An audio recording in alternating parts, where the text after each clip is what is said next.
جانا ہے، عورتوں نے جنت میں نہیں جانا. تمہاری محرومی کی حد ہے میری بہنوں کہ تمہارے قدموں کے نیچے جنت ہے. اللہ کے رسول فرماتے الجنت تحت اقدام الامہات، جنت تمہاری ماؤں کے قدموں کے نیچے ہے. لیکن ساتھ ہی حضور نے یہ بھی فرمایا کہ میں نے جہنم میں سب سے زیادہ اگر کسی کو دیکھا ہے تو عورتوں کو دیکھا ہے. آج بیٹیوں کا حال یہ ہے، اب بیٹیاں قرآن کہاں یاد کرتی ہے، اب بیٹیاں حدیث کہاں یاد کرتی ہے، اب بیٹیاں دین کہاں پڑھتی ہے.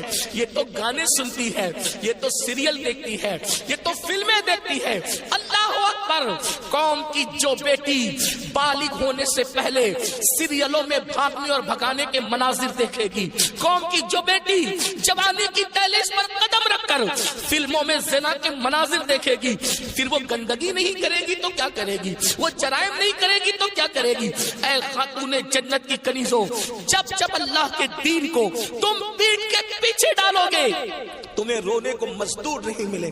اور آپ جانتی ہیں یہ سیریل اور گندی فلموں کا نتیجہ ہے کہ بچیاں کسی اور کا ہاتھ پکڑ کر چلی جاتی ہیں، معاشرہ اس کو دھتکار دیتا ہے، پھر وہ ایک دو بچوں کا باپ بن کر کے اس لڑکی کو دھوکہ دے دیتا ہے.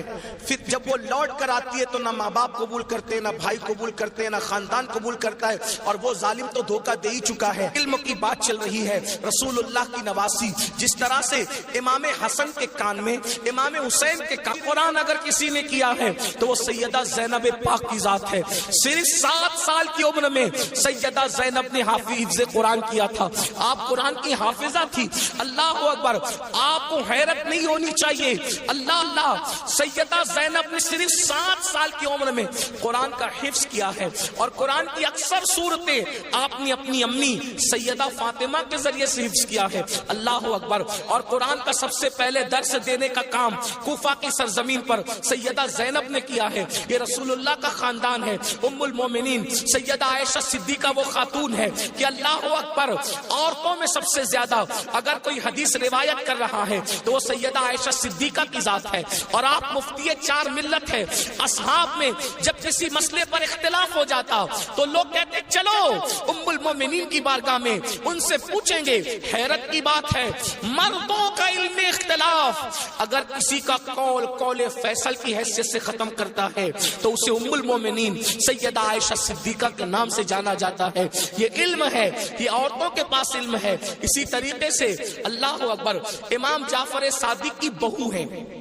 امام جعفر صادق کی بہو ہے، یعنی امام حسین کے خاندان کی بہو اور امام حسن کے خاندان کی بیٹی. ان کو دنیا نفیسۃ العلم کہتی ہے اور ان کو نفیسہ مصری بھی کہا گیا ہے. یہ اپنے شوہر کے ساتھ مدینہ منورہ سے ہجرت کر کے مصر آ گئی تھی.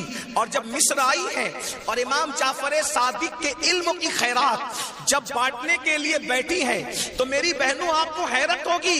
حضرت نفیسۃ العلم جسے نفیسہ مصری کہتے ہیں جب پردے میں بیٹھ کر لوگوں کو قرآن و حدیث کا علم دیتی تو پردے کے پیچھے بیٹھ کر علم حاصل کرنے کے لیے مجتہد مطلق حضرت سیدنا امام شافعی جیسے لوگ آیا کرتے تھے اور ان سے علم حاصل کیا کرتے تھے. یعنی ہمارے یہاں اسلام میں عورتیں ایسی تھی کہ اتنے بڑے بڑے مرد جو ہے عورتوں کے پاس آ کر کے اسلام حاصل کرتے تھے، علم دین حاصل کرتے تھے، اسلام کا علم حاصل کرتے تھے. پردے کے پیچھے سے گویا کہ نفیسۃ العلم نے، نفیسہ مصری نے ام المومنین سیدہ عائشہ صدیقہ کی یاد کو تازہ کر دیا تھا. میری بہنوں آج وہ کہاں گیا معاملہ؟ آج تو عورتوں کا مطلب زیورات سے محبت، عورتوں کا مطلب نئے کپڑوں سے محبت، عورتوں کا مطلب شادیوں میں شرکت سے محبت، عورتوں کا مطلب بازار میں گھومنے سے محبت، عورتوں کا مطلب جو وہ فلموں سے محبت. عورتوں کو دین سے تعلق کیا رہ گیا؟ بڑی معذرت کے ساتھ برا مت ماننا، میں عورتوں کو کوسنے نہیں بیٹھا، لیکن اپنی بہنوں سے بہت درد دل کے ساتھ پوچھنا چاہتا ہوں، اے خاتون جنت کی کنیزوں، کیا مردوں نے ہی صرف جنت میں جانا ہے؟ عورتوں نے جنت میں نہیں جانا؟ مجھے بتاؤ کیا کر رہی ہو اپنے دین کے لیے، کیا کر رہی ہو اپنے اسلام کے لیے؟ تمہاری محرومی کی حد ہے میری بہنوں کہ تمہارے قدموں کے نیچے جنت ہے. اللہ کے رسول فرماتے الجنت تحت اقدام الامہات، جنت تمہاری ماؤں کے قدموں کے نیچے ہے. لیکن ساتھ ہی حضور نے یہ بھی فرمایا کہ میں نے جہنم میں سب سے زیادہ اگر کسی کو دیکھا ہے تو عورتوں کو دیکھا ہے. مجھے بتاؤ آج نماز سے کوسوں دوری، مذہب سے کوسوں دوری. اس لیے جامعۃ المصطفیٰ کا قیام اس لیے عمل میں آیا ہے تاکہ بھولے ہوئے سبق کو یاد دلایا جا سکے. بھولے ہوئے سبق کو یاد دلایا جا سکے. بچیوں کو علم کا زیور دیا جا سکے. بچیاں علم حاصل کریں, پرانا دور دہرائیں, پرانی تاریخ یاد دلائیں. لوگ کہتے ہیں تاریخ اپنے آپ کو دہراتی ہے. دنیا آج کہہ رہی ہے بیٹی بچاؤ بیٹی پڑھاؤ. 1450 سال پیچھے ہے دنیا اسلام سے. دنیا آج کہہ رہی ہے بیٹی بچاؤ بیٹی پڑھاؤ. میرے نبی نے 1450-1500 سال پہلے بیٹی بچا کر بھی بتا دیا اور بیٹی پڑھا کر بھی بتا دیا.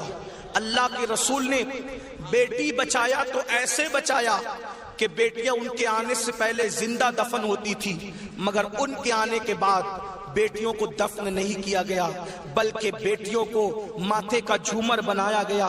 اگر آج دنیا میں کوئی بھی مذہب کا آدمی بیٹی چومتا ہے